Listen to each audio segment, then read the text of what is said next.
You hatch from an egg, underground in a nest of over 500, but only a few are your kind, and the rest are slaves. They don't look like you, they don't share your scent, but they feed you and raise you like you're one of them. Your larval body is soft and weak. You don't move and you don't eat on your own. Then a worker comes. She holds chewed up food in her mandibles, presses her face to yours, and feeds you mouth to mouth. She does it again and again, over a few weeks, and so do the others. They circle constantly, grooming your body, adjusting the walls of your cell, defending the chamber entrance from anything that isn't part of the colony. You grow quickly, your skin stretches, then it splits and you break free. You crawl out of the shell and stand for the first time. You're a fully grown slaver ant. Dozens of Formica workers move around you. One of them walks past, turns slightly, and feeds you again. Even now you wouldn't survive without them, because your species doesn't know any basic things that ants should be able to do, like finding food or raising your young.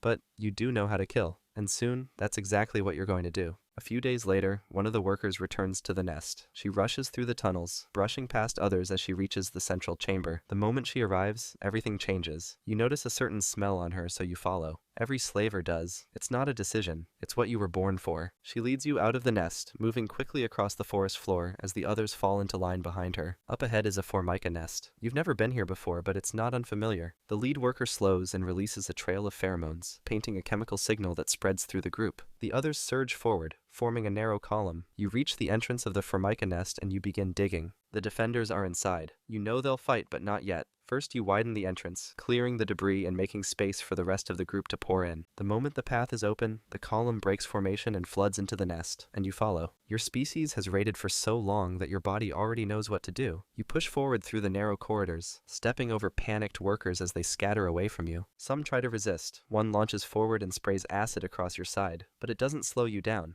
Your shell is thick enough to ignore it. You keep moving. Ahead, a nursery chamber opens into view. The place is filled with larvae and pupae packed into clusters. You lunge forward and grab a pupa between your mandibles. You turn and retreat through the same tunnel you entered from. Others are already ahead of you, carrying stolen brood in all directions. One slaver collapses as she's swarmed by defenders and dragged into the shadows. You don't stop. You make it out and race back toward your colony. By the time you arrive, the entrance is already crawling with returning workers. You drop the pupa into the nest and turn around. Because this isn't over yet, you still have more to take. A few weeks pass, and the stolen pupae begin to hatch. They look like Formica. They move like Formica. But they don't act like Formica, because the first thing they smell is your colony, and so they think that they are a part of your species. As soon as they are able to walk, they clean the chambers. They feed you directly from their mouths. They patrol the tunnels and guard the queen they were stolen to serve. They don't know they were taken, but they follow you anyway. One morning, a small group forms near the tunnel entrance. A slaver worker releases a trail and starts to move. You follow her along with a group of slaves. The trail leads through the forest and straight back to the place you stole them from, the same Formica nest. It's weaker and smaller now, but not empty. The survivors have been trying to rebuild, but you won't allow them to. You reach the entrance and tear it open. Formica workers rush to block you, but this time, they don't just face you, they face their own sisters. The first slave breaks rank. She lunges forward and sinks her mandibles into a defender's throat.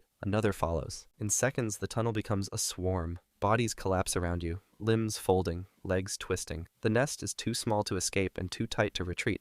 You push deeper through the carnage. Then you find her. At the back of the chamber, the Formica queen is trying to flee. She stumbles over a scattered brood, dragging herself toward a narrow side tunnel. But she never makes it. Two slaves reach her first. They climb onto her back, gripping her sides as their mandibles dig into her soft joints. She thrashes as they bite her body open, but the movement stops eventually. You stand beside the body for a moment, then you turn around. The nest is quiet now. There's no one left to fight, so you return home while the slaves follow. A few weeks later, the nursery begins to empty. Larvae go missing. Some are found crushed and half buried beneath the wall plaster. Others vanish before anyone sees them again. You patrol the inner chambers, walking past slaves tending to food stores and repairing damaged surfaces. Then, near the edge of a narrow tunnel, you spot a worker standing alone. Her mandibles are pressed to the wall. But she's not fixing it. She's tearing it apart. She chips once more and loosens a small section of hardened pulp. You strike from behind. Your jaws pierce her abdomen and crush her against the ground. Her legs curl inward, and she doesn't move again. You keep walking. Inside the brood chamber, you spot another. She's hunched above a slaver larva, already biting through its side.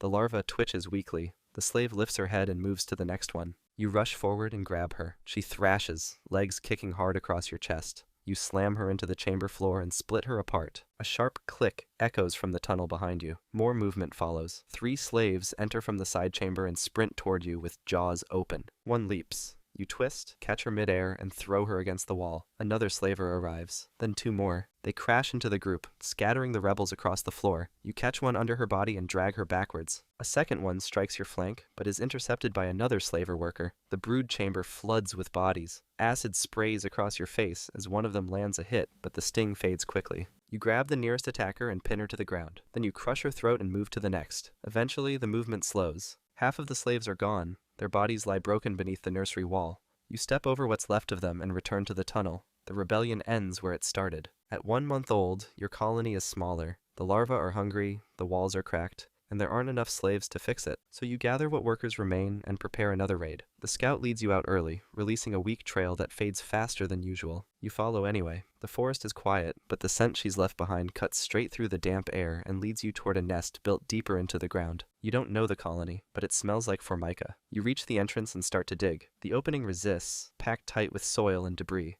You clear it quickly. Then the slavers rush forward and pour inside. But this time, the defenders don't run. They're already waiting in formation. This isn't the formica you're used to. This is Formica rufa, the red wood ant, nearly twice your size and bred for combat. The first impact hits before you even reach the nursery. One of them slams into a worker beside you and crushes her mid-stride. You strike back, but she doesn't flinch. Her mandibles shear through your front leg and keep going. The tunnel narrows, but they keep coming. Another wave presses through. Your column begins to collapse. The slavers break formation, and the retreat begins, but there's no space to turn. Bodies block the exit. You see another worker pulled under by 3 defenders, her shell cracking open as they tear her apart. You force your way through the chaos, pushing past collapsed brood and fallen allies. By the time you reach daylight, most of your column is gone. 3/4 of the raiding force never make it back. As time passes, your colony is getting desperate, so the queen leaves the chamber. She's never done that before. She walks through the tunnels, her antenna twitching. You and a small group of slavers fall in around her, forming a loose escort as she pushes toward the exit. The trail leads to another formica nest, not far. You've raided it before. This time, the queen enters with you. As the fighting starts, she breaks from the group and slips down a side tunnel. The defenders are busy. They don't see her pass. You keep fighting while she disappears into the dark. At the back of the nest, she finds what she came for. The formica queen is still alive, surrounded by brood, flanked by guards. But it doesn't matter. The slaver queen lunges forward and clamps down on her throat. The formica workers scatter. She doesn't stop until the body is still. Then she licks the corpse and smears the queen's scent across her own body. By the time the workers return, she smells right, so they don't question it. They accept her and the nest is hers now. But not every queen uses an escort. Some raid alone. They crawl into a nest and release chemicals so strong they trigger panic. The defenders drop their brood and flee through the tunnels. And while the chaos unfolds, the queen finds the royal chamber and kills the formica queen herself. If there's more than one, she must find them all, because if even one queen survives, the nest rejects her. But if they're all dead, then the scent is hers, and so is the colony. Skip forward a few weeks, and the air in the nest changes. The workers stop working. The tunnels feel different.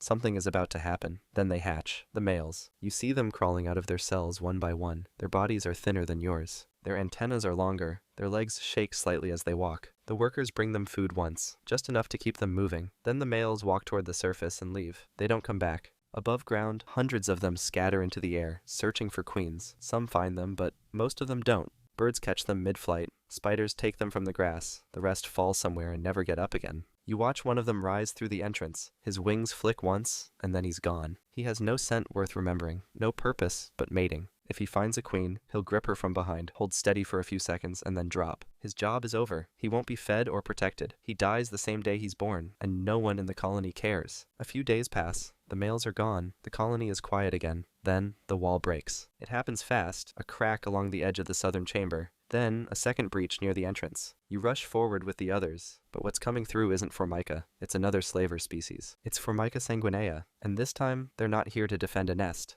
They're here to take one. Your sisters collapse around you. You grip one of the attackers and drag her into the dirt, slicing open her shell before she can react. But another slams into your side, and another tears your back leg loose. You back away, limping, your vision shaking as the colony folds around you. The queen is already gone. She escaped when the fighting began. You retreat through the old tunnels, dragging yourself toward the far exit. But then, you stop. The path is blocked. A group of your slaves stand in the passage. They don't let you pass. One of them steps forward and bares her mandibles. You pause, then try to push through. But they strike first. One latches onto your side. Another goes for your head. You fight back, twisting, tearing one of them free. But the rest pull you down. Your shell splits, your legs fold. And the last thing you see is the colony collapsing behind you. not from the outside, but from within. Life as a slaver ant might be rough, but there's another animal out there that has it way worse. Trust me, it's wild. Check out the video and see for yourself.